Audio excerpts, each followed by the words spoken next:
Mes chers amis, bonjour, j'espère que vous allez bien. Alors, nous allons continuer toujours sur la série des vidéos sur la résistance des matériaux. Donc, nous allons faire un certain nombre d'exercices. Alors, la dernière vidéo, on a vu une charge uniformément répartie, c'est-à-dire une charge, qui a la même hauteur et la même longueur. Ici, nous allons voir une charge qui n'est pas uniformément répartie, c'est-à-dire en forme de triangle rectangle, et c'est la charge que vous avez ici. Alors, nous allons voir quelle est la différence pour calculer, bien sûr, l'effort tranchant et le moment fléchissant, et comment déterminer, bien sûr, l'effort qui va se situer au centre de cette charge, d'accord, qui représente le total de la charge qui a un petit Q, d'accord, qui est égal à 5 kN par mètre. Bien. Alors, nous allons faire cet exercice, d'accord, on va commencer de la même façon que la dernière fois. C'est-à-dire que on va commencer par déterminer les différentes charges qui s'exercent sur notre poutre avant d'attaquer l'effort tranchant et le moment fléchissant. Alors, bien sûr, qu'est-ce que nous avons comme effort qui s'applique sur notre poutre? Nous avons bien sûr les réactions RA, la réaction RB, et nous allons avoir bien sûr, grand Q, qui représente, c'est-à-dire petit Q fois toute la longueur de la charge. Alors, je vais représenter ces charges, et bien sûr, j'ai pris un repère orthonormé, AX, AY, sur lequel je vais faire mes projections. Donc voilà, je viens de représenter la réaction RA et la réaction RB, d'accord, au niveau des deux appuis. Maintenant, je vais représenter, bien sûr, la charge grand Q, qui représente petit q fois la longueur de 6 mètres, et cette charge, bien sûr, va être placée au centre de gravité de ce triangle. Alors comment est-ce que nous allons déterminer ce centre? Et quelle est la valeur, d'accord, de la charge que je suis en train que je veux calculer. Bien. Alors, pour un triangle rectangle, la surface du triangle rectangle, qui va être tout simplement la valeur de la charge que j'ai ici. Puisque la dernière fois, on a vu que normalement pour une charge uniformément répartie qui était de cette manière, d'accord, on avait dit que Q, normalement, Q qui est au centre de gravité de cette charge, il était égal à petit q multiplié par cette longueur, d'accord, multiplié par la longueur L. Et petit q, bien sûr, c'est cette distance, c'est la distance que vous avez de là jusque là, et petit q est le même.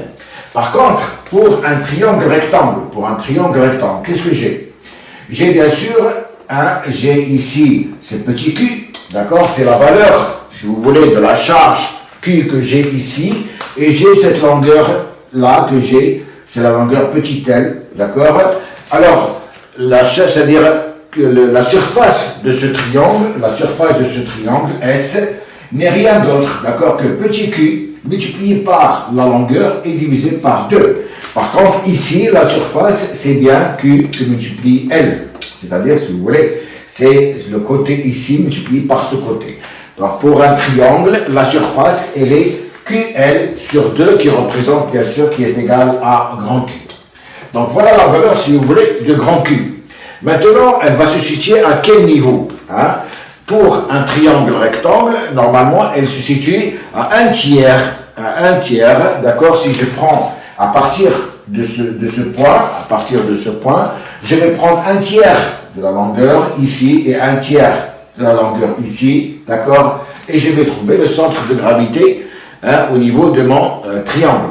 Donc la force Q va se situer à ce niveau-là, elle est comme ça. Voilà ma force Q, d'accord, elle est dirigée, d'accord, vers le bas, et dans cette position. Ça veut dire qu'elle va se situer au niveau du repère A, si vous voulez, puisque ici j'ai L sur 3, ici je vais avoir 2L sur 3. C'est bon. Donc voilà comment est-ce que je peux déterminer la valeur de Q, puisque ici pour une charge uniformément répartie, c'est la surface, si vous voulez, de cette charge. Pour un triangle, c'est la même surface, seulement divisée par 2, puisque mon triangle, d'accord, il est, donc c'est la moitié, si vous voulez, c'est la moitié de ce que j'ai ici. et elle est au centre. Ici, bien sûr, c'est L sur 2, centre c'est-à-dire de mon rectangle. Ici, mon triangle, elle va se situer à L sur 3 de chaque côté par rapport à ce point-là. C'est bon, bien. Alors, je vais continuer, donc je vais placer mon grand Q, d'accord, et je vais commencer à déterminer les réactions, c'est-à-dire les valeurs de chaque action qui s'applique sur ma poutre. Donc, je vais appliquer les théorèmes, d'accord, les principes fondamentaux de la statique. Donc, le premier théorème, qu'est-ce qu'il dit? Il dit que la somme, d'accord, des forces extérieures égale à 0. Ça, c'est le premier théorème. Alors, je vais faire une projection, bien sûr, sur l'axe des Y, puisque toutes les forces sont verticales. Je vais avoir RA, d'accord, moins Q, plus RB égale à 0. Voilà ce que me donne, d'accord, ce premier théorème, c'est-à-dire que je vais avoir RA plus RB égale à Q. Voilà ce que je viens d'obtenir, d'accord, à partir du premier théorème. Je vais appliquer le deuxième théorème qui dit que la somme des moments de force extérieure, je vais le prendre par rapport à A, égale à 0. Donc, par rapport à A, déjà, je vais avoir RA qui va s'éliminer, ça veut dire 0. Q, il tourne dans le sens contraire, c'est-à-dire, je vais avoir moins Q, d'accord, qui multiplie ici la distance entre Q et A, c'est 4, qui multiplie 4, d'accord, et je vais avoir plus RB que multiplie 6 égale à 0. De là, donc je vais tirer mon inconnu qui est RB, d'accord, qui est égal à 4Q, d'accord, divisé par 6. Et Q, comme on a vu tout à l'heure, grand Q, normalement, n'est rien d'autre que petit Q fois L sur 2. Si je remplace ici, je vais avoir 4 sur 6 multiplié par QL, multiplié par QL sur 6, sur 2, pardon, QL sur 2, d'accord. Et cela va me donner, puisque ici je peux diviser 4 divisé par 2, donc je vais avoir 2 sur 6, et 2 sur 6, ça fait un tiers, donc ça va être égal à QL sur 3. Et si je fais un calcul, ça va être égal à 5 multiplié par 6 divisé par 3 égale à 10 kN. Voilà la valeur de RB, elle est égale à 10 kN. Alors, une fois que je trouve la valeur de RB égale à 10 kN, je vais voir ici la valeur de RA, donc RA va être égal, d'accord, à Q moins, c'est-à-dire RB. Et Q, je vais calculer Q. Donc Q, normalement, à quoi est égal?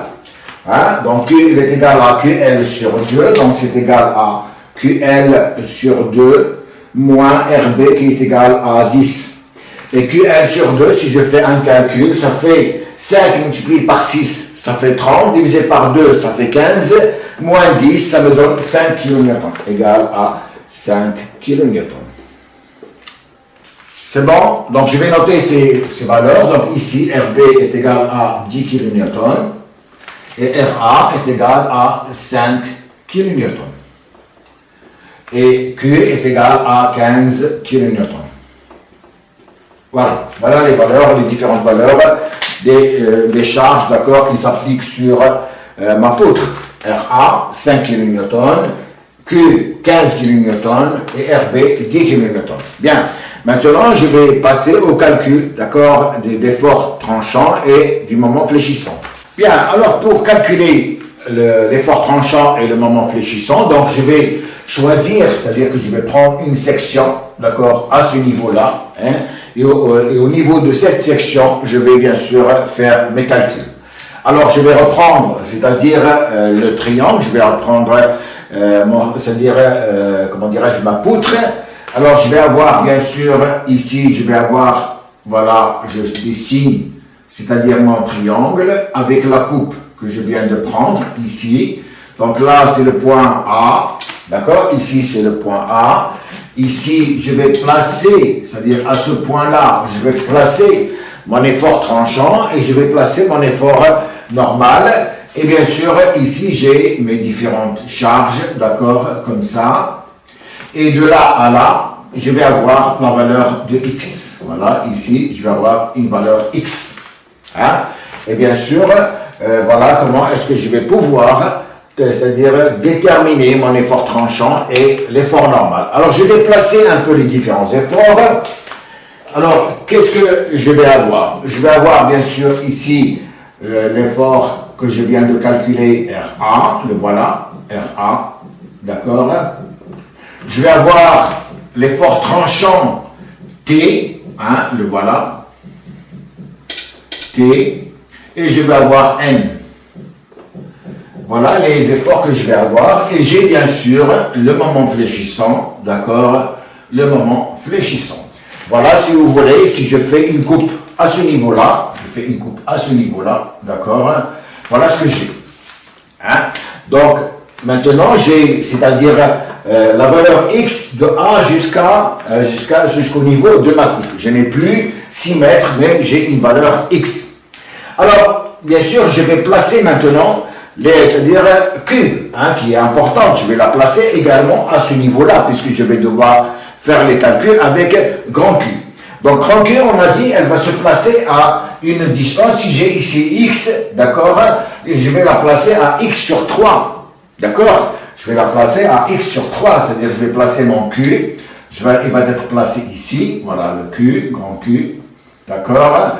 Il va être placé de là jusque là, x sur 3, et je vais avoir de là jusque là, 2x sur 3. Voilà. Voilà, si vous voulez, les différentes valeurs, d'accord, de positionnement de grand Q. Alors, je vais faire le calcul. Alors, l'effort tranchant, je vais commencer par l'effort tranchant. L'effort tranchant. Alors, pour déterminer l'effort tranchant, bien sûr, je vais passer par le premier théorème de la statique, c'est-à-dire la somme des forces extérieures égale à 0, hein, et je vais projeter sur l'axe Y, hein, puisque toutes les forces sont verticales. Qu'est-ce que je vais avoir? Je vais avoir toujours RA moins Q, d'accord, plus T égale à 0. Hein, voilà ce que je vais avoir. N, elle s'annule, puisque N est perpendiculaire à l'axe de projection. Si je fais une projection sur X, je vais avoir N égale à 0. Et de là, bien sûr, je vais sortir T, qui va être égal à Q moins RA. T égale à Q moins RA. D'accord? T égale à Q moins RA, c'est-à-dire égal Q, on a dit que c'est 15 kN, 15, moins RA, qui est égal à 5 kN, moins 5, d'accord, est égal à 10 kN. Voilà la valeur, Voilà la valeur, d'accord, de T. Hein, donc T, je viens de le déterminer, il est égal à 10 kN. Donc je vais le marquer ici, donc T, marqué ici, T égale à 10 kN. Donc je viens de déterminer T c'est-à-dire avec le premier théorème, hein, de la statique, et je trouve T égale à 10 kN. Maintenant, il me reste à calculer le moment fléchissant. Alors le moment fléchissant, je vais passer également, donc je parle du deuxième théorème de la statique. Alors le moment fléchissant,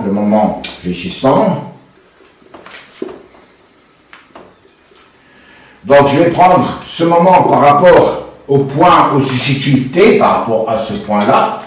Si je le prends par rapport à ce point, je vais avoir RA, moins RA si vous voulez, puisque je prends ce sens positif. Je vais avoir moins RA, d'accord, qui multiplie X, hein, puisque c'est la distance X entre le point A et la position de T. Alors Q, va se situer Q, elle tourne dans le sens, si je prends comme ça, elle tourne dans le sens positif. Donc Q va être égal à plus Q multiplié, d'accord, X sur 3. X sur 3. Hein, c'est cette distance de là jusque là. Plus MF. Hein, plus MF. Égal à 0. Alors, je vais sortir MF, bien sûr. Donc MF va être égal à RA, c'est-à-dire RAX, RA qui multiplie X, moins, d'accord, QX sur 3. QX sur 3. Voilà la valeur, d'accord, de NF est égale à, comment dirais-je, RA fois X moins QX sur 3. Alors si je développe ici, qu'est-ce que je vais avoir? RA il est égal à 5 kilonewtons, donc ça fait 5X. 5X. Q en Q est égal à 15, moins 15 sur 3, d'accord, petit x. Hein? Donc, qu'est-ce que je vais avoir? 15 sur 3, elle est égale à 5. 5x moins 5x, c'est 0. C'est normal, donc le moment fléchissant, d'accord, puisque j'ai tout simplement deux appuis, donc la charge elle est située sur deux appuis, je trouve un moment fléchissant qui est égal à 0. Hein? Donc, voilà la valeur. Hein, c'est-à-dire du moment fléchissant est égal à 0. C'est bon? Donc voilà, je viens de déterminer l'effort tranchant et le moment fléchissant pour cet exercice. Alors j'espère que vous avez compris, donc c'est simple, et tout simplement ce qu'il y a c'est la position de grand Q, il faut la positionner au centre de gravité, et puis c'est-à-dire, comment dirais-je, la valeur de grand Q n'est rien que la surface, si vous avez un parallépipède, c'est la surface de votre parallépipède, si vous avez un rectangle, c'est la surface si vous avez un triangle, pardon, c'est la surface du triangle divisé par 2. Si vous avez une autre surface, donc il faut calculer la surface de l'élément, c'est-à-dire de l'élément que vous avez. Voilà, je vous demande de vous abonner à la chaîne, de mettre un like. On se verra pour un autre exercice la prochaine fois sur la résistance des matériaux. D'ici là, je vous remercie et au revoir.